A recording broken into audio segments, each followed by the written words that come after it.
Dr. Raymont Anderson is an ordained Centers for Spiritual Living minister serving the Center for Spiritual Living Greater Baltimore community as our spiritual director. He has frequently been referred to as a Renaissance man, a visionary, new thought leader, as a lifelong learner with a passion for self-development, personal transformation, transmutation, and transfiguration. He lives his bliss as a teacher, minister, author, visual artist, ASL performing artist, mentor, father, grandfather, and more by giving people applicable tools and practices that enable them to live a more fulfilled life, recognizing, realizing, and materializing their full divine potential. His mission is to live, move, and be an active member of society who serves to educate, elucidate, and emancipate people and communities to awaken and empower themselves. ACTIVE is an acronym that stands for authentic, compassionate, transparent, inspired, vibrant, and empowered. I give you Reverend Dr. Ray. Thank you, Tracy. Thank you, Frank. Thank you, Alma. Thank you, Faith and Renuka. Thank everybody for being present to show up today. Thank you, all the viewers and congregants and members. And just thank you, Spirit, for all of the ways that magnificence as you shows up in, through, and as us. So today, we start off with the question, can I see God in me? Can I see God in me? Today's passage starts off with, we are dressed in a body. Now let's just jump straight to, we are dressed in a body and we have a personality, but we are much more than that. We are divine beings who have come to work on our consciousness, to remember who we truly are, and to remember our essential being. Pause. For this, we have dressed in this, and we're going to get to this. We have dressed in this suit of flesh that is the vehicle we need to function in this plane of existence and fulfill our purpose of transformation. Now, that's a lot. And just for the sake of putting it out there now, a lot of this is for linguistic convenience, because the ultimate idea, which we're going to get to, is because spirit is all there is, God is all there is. As spirit, there is no body, and yet spirit experiences itself without form. So there is that aspect where we can experience life, love, without having this specific physical, tangible self. But I digress. Let's jump on in. Swami Vivekananda says there is only one life and one world. And this one life and one world is appearing to us as manifold. All this manifoldness is the manifestation of that one. That one is manifesting itself as many, as matter, spirit, mind, thought, and everything else. It is that one manifesting itself as many. So pause and take that in, recognizing that everything there is a manifestation of that one. Everything. No matter how big, how small, no matter how we judge the butterfly as beautiful and the cockroach as disgusting, all of it and everything in between and beyond it is still the manifestation of the one. So we ask, can I see God in me? So we said we are dressed in a body, and our body has various components, muscles, bones, organs, etc. And yet, if we really go deeper, we recognize that the smallest part of this thing that makes up this flesh suit, cells. And yet, how often do we recognize that cells make up the horse? Because cells create tissue, tissues become organs, organs become the organism, the horse. Cells create tissues, tissues create organs, organs create the organism called plant. Cells create tissues, tissues create organs, organs create the organism called the human body. Now, pause, because there is that which is even smaller than the cell, right? If we follow the train all the way back, eventually we get to the molecule. Well, we get to the macromolecule, the molecule, and then eventually we get to the atom, right? So the atom made of energy, but what's back of the atom? Like what is the energy that fuels the atom? Spirit. It's the one, because when we recognize this idea of the atom, we understand that everything is made of atoms. And recognizing that the word itself, atom, means undivided. Undivided meaning whole, universe, all together, all in one, whole, the entire. So within that atom, it is implying that the allness, the oneness is already present. The atom. Atoms are everywhere. Dr. Brian Weiss says, God is everything, an energy of love that possesses an incomprehensible wisdom and power. It possesses an incomprehensible wisdom and power. Breathe. We are all comprehended in God, for God is in, moving through, showing up as each and every one of us. It is the substance of our being. God is the substance of our being.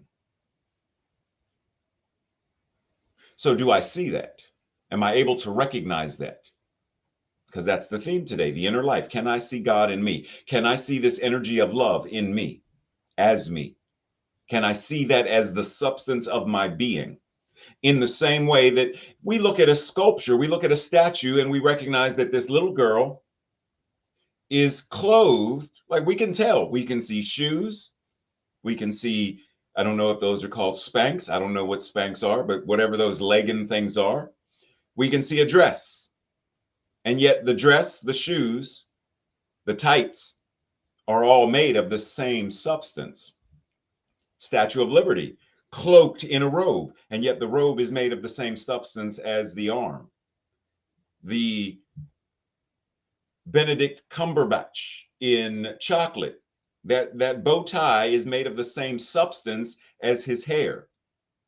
The drapery of gold looks very silky and smooth, and yet right? We get the idea that all of this is made of the same substance.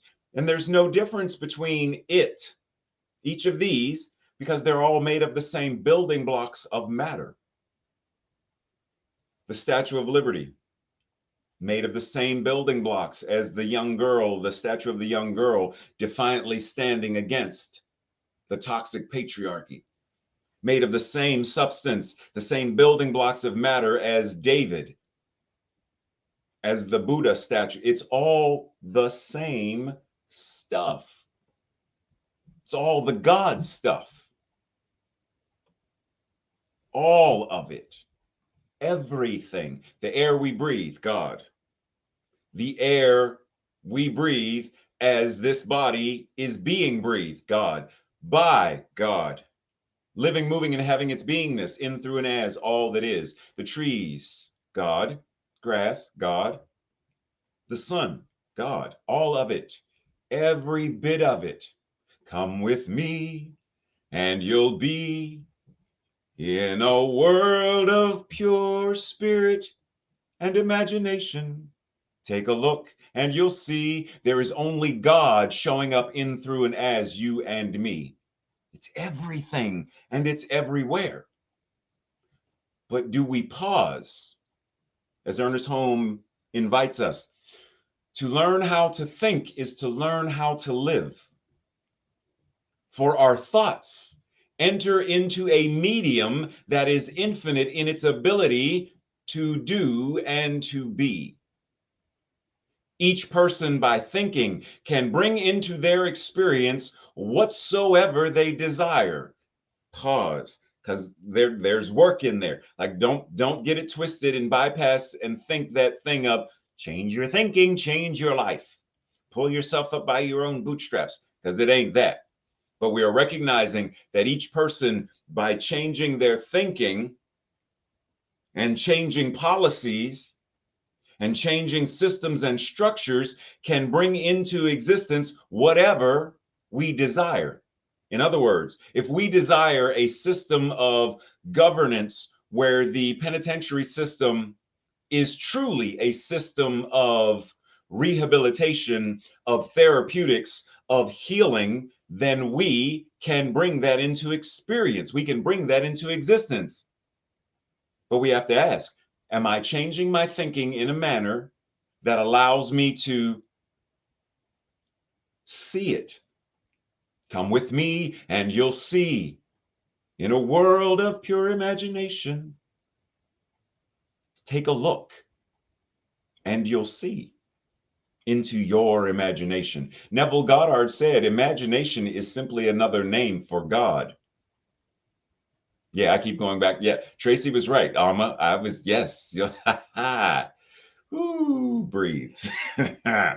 before I fall down that rabbit hole with Frank and we both start giggling through the rest of the service. Each person, by thinking, can bring into their experience whatsoever they desire, provided they think rightly, meaning effectively, and becomes the living embodiment of those thoughts. Don't just think about love. Become love. Don't just think about peace. Become the living embodiment of it.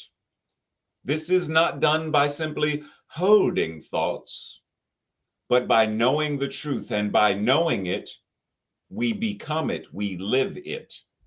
And it is in the living of it that things are changed. Breathe. So if I were to ask you, what's the quote unquote fascination that people have with drag queens or drag kings? Like, what's the fascination? What is it about this art form, this way of showing up that is so powerful and appealing to so many? Now, the answers could be vast and could be like that manifoldness. We could get all kinds of things ranging from the sheer entertainment to the colors to the audacity and unapologetic way that they show up. We could get all kinds of answers. But I want us to go to Ram Dass for a moment, because Ram Dass reminds us, treat everyone you meet as though they are God in drag. Now, what is he saying by that? That's one thing. But what I want us to recognize is, for us in this moment to see everyone as though they are God in drag, what we are seeing is diverse, radiantly amazing glory showing up in, through, and as every person. Diverse, radiantly amazing glory, showing up in every, showing up as every, showing up through every person we meet. Treat everyone that you meet as a diverse, radiantly, amazingly glorious being. And what shifts, what changes in our lives when we see one another, including ourselves? Are you able to see yourself as that radiantly amazing, glorious, powerful being? Breathe. Ernest Holmes says, in moments of real inspiration, we understand, at least to some degree, that God is all. That which has within itself all that really is, the life in everything and the love through everything. So in moments of real inspiration, when that song hits us, we recognize to some degree God is all. In that moment of laughter, we feel the inspiration that says God is all. In that breeze, God is all. That feeling of sunlight on our face, we feel God is all. In whatever that moment of real inspiration is, we get God bumps. We feel it. We know it. And yet somehow that inspiration fades. So the invitation is, how can I be inspired in spirit more often throughout my day? How do I stay in the environment of, in the consciousness of inspiration? Not just to need some external thing to inspire me, but that I myself am inspired by myself, for myself, through myself, as myself. How amazing would it be to look at your own reflection in a mirror and be inspired by the beauty that you see? I don't know if, and I would venture to say that Alma feels this way. I don't know, but I'm going to speak this for my beloved sister nonetheless. That when she hears her own voice, when she feels the music rising through her body, across her lips and tongue and into the air, that there is that remembrance, and that she inspires herself, that she feels, yes, I am living my purpose. I am doing what I am here to do. Practitioners like Frank, that when knowing the truth, when treating or meditating or praying,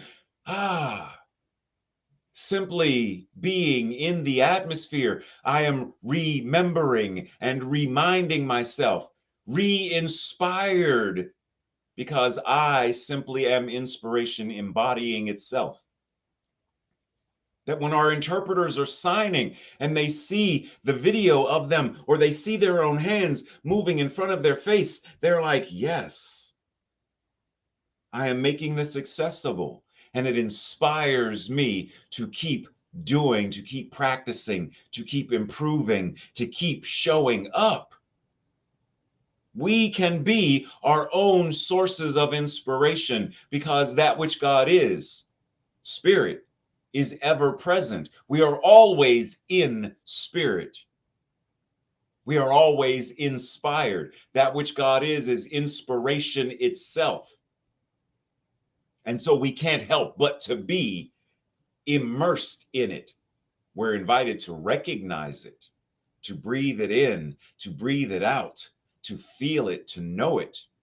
Ernest Holmes goes on to say, we believe that spirit is embodied in everyone. Now I'm going to go on and add we believe that spirit is embodied as, not just in, but as everyone and everything, and that we are all embodiments of the one spirit. So we're not just simply inhabiting suits of flesh. because that implies that flesh is somehow separate from, and it can't be separate from the one. So even the flesh that we call our bodies, nonetheless, it is still God, it is still spirit, it is still love made flesh. All of it, every part. Breathe. So there's this place called the Temple of Delphi, where the oracle was, and people would go to the oracle to, seek prophetic insights and to know answers to things. They would go to someone else to seek the answers. The oracle in and of itself is a noun, prophecy, something where someone is revealing some form of truth or information. Why go to someone else? Why go to something else when we recognize there is that part of us that already knows? At the Oracle of Delphi, at the temple, it says, heed these words.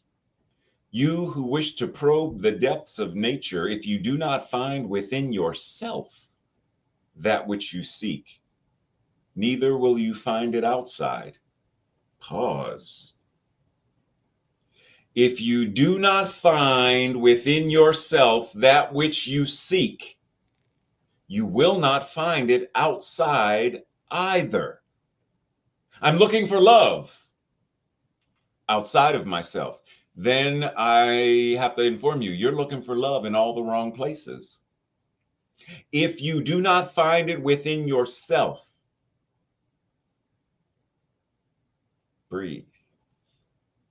In you is hidden, it's not really even hidden, but in you is hidden the treasure of treasures. Know thyself, and you will know the universe and that which is God.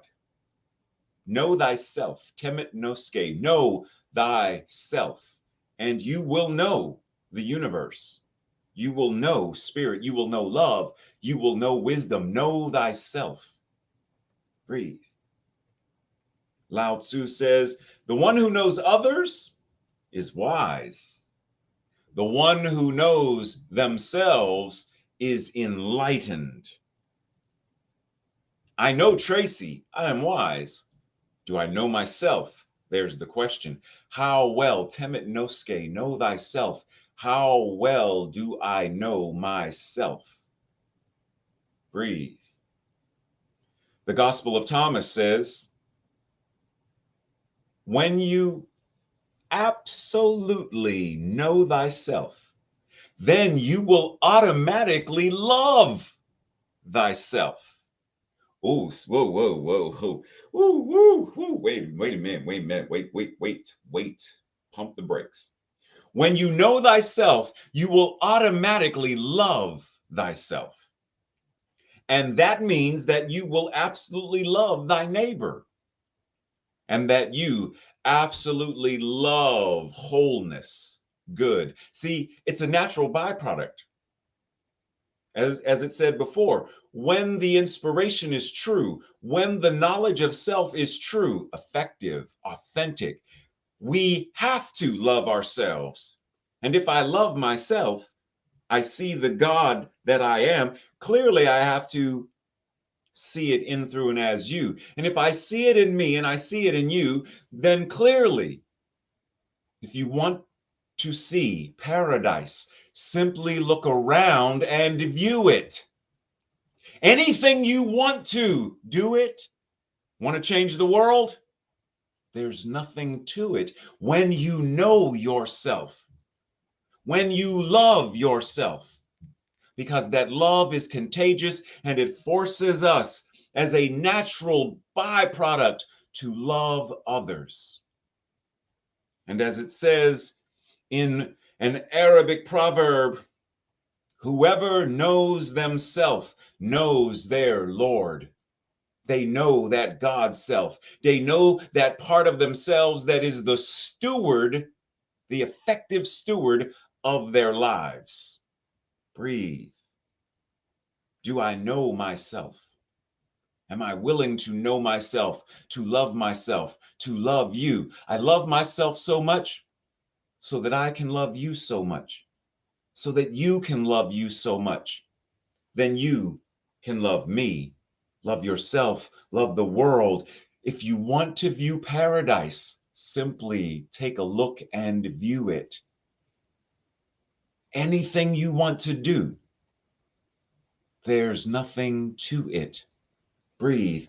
Socrates reminds us that an unexamined life, a life where we do not seek to know ourselves better, deeper, more whole and holy, is a life unworth living. And what he's saying is, you can't truly live a life. You are simply existing. You are simply existing. You're going through the motions by rote. Time to make the donuts by rote. When you stop laughing, Tracy, when you truly, now you're going to crack up. Now you're doing laughter yoga like Frank. When you truly examine your life, then you are truly able to live it. Because examination gives us the opportunity to make a detailed inspection, to investigate. Who am I? Who do I choose to be? What do I choose to experience in my life? What skills do I have, desire to have, or possess? And then how do I bring that to the world? But if I refuse to truly examine myself, then who I think I am is based upon who others told me that I am. I am the person that my teacher labeled me as: the troubled child, the bad kid, the bad seed, the black sheep of the family, the shy one, the insecure one, the loudmouth. Whatever that is, if I don't examine for myself and someone gives me a suitcase filled with all of the labels that they see or choose for me to have, and I never open the suitcase, what does it say? The shy, introverted. What's this based on? Because that's how you see me. It's not how. It's not how I see me. We are invited to examine, choose how we desire to be in the world. We get to make up our own minds. Carolyn Miss says, self-examination is the process of accountability to your soul. Ooh, accountability. It is far better to become your truth than to simply speak your truth, right? The invitation to walk the walk, not just talk the talk. Don't just speak it if you're not going to be it. Are you truly about it? Black Lives Matter. Are you about that life? Women's rights. Are you about that life? Gay rights, LGBTQ right. Are you about that life? Are you willing to live, to be not just an ally, but an advocate? Voter rights. Are you about that life the way that people were during the civil rights movement, where we might get bus bombs, church bombs, lynchings? Are we about that life of equity and justice to the degree that we are really willing to walk that walk, so that Baltimore ceasefire no longer needs to be in existence the way it is, because there is an infinite and eternal ceasefire? That the groundwork has been laid for there to be peace, unity, love, no more violence, no need for guns. Second Amendment. Remember back in 2022 when we were still talking second, we no longer need. There is no longer a need. If you want to view paradise, simply take a look and view it. Imagine it. Speak it. Become that. Self-examination is the practice of becoming your truth. Self-examination, the study of one's own behavior, your actions, your motivations, your motives. In other words, all of our beliefs and our consciousness that cause us to show up in the world as we do. Examine it. Reverend Dr. Ray says, I examine my life, my actions, my beliefs, my consciousness with the same detailed scrutiny that my primary care physician uses when she does my annual physical exam. We both look for any imbalances, any irregularities that give rise to this awareness that something needs to be changed in order to restore and maintain the health and well-being of my body, my mind, and my life. And that is what we are called to do as our daily practice. Examine, where is there an imbalance in my finances? Then how do I restore it? In the same way that my blood pressure is a little high, how do I restore it? My blood pressure is a little low, how do I restore it? My cholesterol, how do I restore it? My balance, how do I restore it? Cavities, how do I restore? Whatever the imbalance is. Jealousy, how do I restore? Envy, how do I restore? Racism, how do I restore? Sexism, how do I restore? Whatever the imbalance is, how do I restore what is mine to know, what is mine to practice? This week's practice. What have I learned about myself over the past 2 years since COVID became a thing? Like, really ask yourself, what have I learned about myself since COVID took effect in the world? What can I do to ensure that I experience greater health and well-being physically, in my relationships, in my finances, in my spiritual life, intellectually or mentally, and emotionally? What can I do to ensure that I experience greater health and well-being in those areas? And then lastly, have a conversational interview once again with 3 people this time about your hero's journey, your journey of self-discovery. How did you become who you are? How did you become this person? What have been your specific dark nights of the soul?